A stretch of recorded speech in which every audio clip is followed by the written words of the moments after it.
تیری منزلیں میرے سامنے، میری کوششیں۔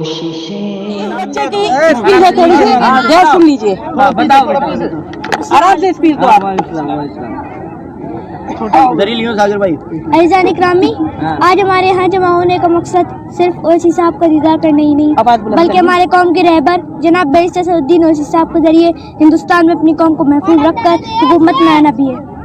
ہم مسلمان جن کو اشرف المخلوق کا درجہ اختیار ہے، آج کچھ لوگوں نے ہماری رومائے دید بھائیوں کی حالت بس سے بدتر بنا دی ہے۔ آج ہندوستان سے ہمارا وجود ختم کرنے کی سازش کی جاتی ہے۔ کیوں؟ کیونکہ انہیں پتہ ہے کہ ہم کمزور ہیں، ہم بٹے ہوئے ہیں۔ اور ہم کیوں بٹے ہوئے ہیں؟ کیونکہ پچھلے 70 سالوں سے ہم نے اپنا رہبر نہیں چنا۔ ان 70 سالوں سے ہم گمنام جی رہے ہیں۔ اور یاد رکھیے، حکومت صرف اس کی ہوتی ہے جس کی کوئی پہچان ہوتی ہے۔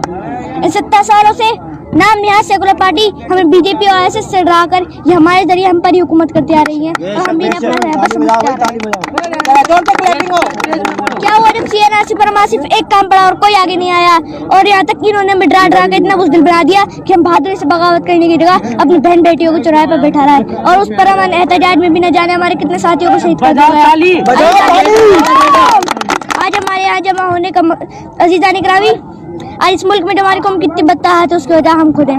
ہم مسلمانوں نے 600 سال تک 3 براعظم پر حکومت کی، اور وہ کب کی جب ہمارے دل میں صرف اللہ کا خوف تھا، ہمارے ایمان میں ثبوت تھا۔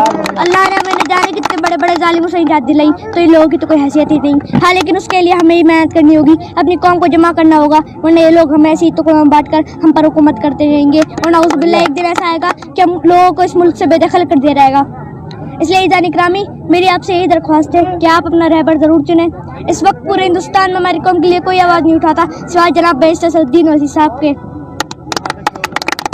ہمیں اللہ کا شکر ادا کرنا چاہیے کہ اللہ نے ہمیں ایسے رہبر سے نوازا۔ اس لیے عزیزان اکرامی، آپ جناب بیرسٹر اسد الدین اویسی صاحب کا ساتھ ضرور دیں، کیونکہ ان کے ذریعے ہم اپنی کوئی پہچان بنا سکتے ہیں اور حکومت کر سکتے ہیں۔ اور یاد رکھیں کہ یہ سرزمین وطن ہے ہمارا، ایک ایک قطرہ اپنے لہو کا بہا کر ہمیں قیامت تک یہی رہنا ہے۔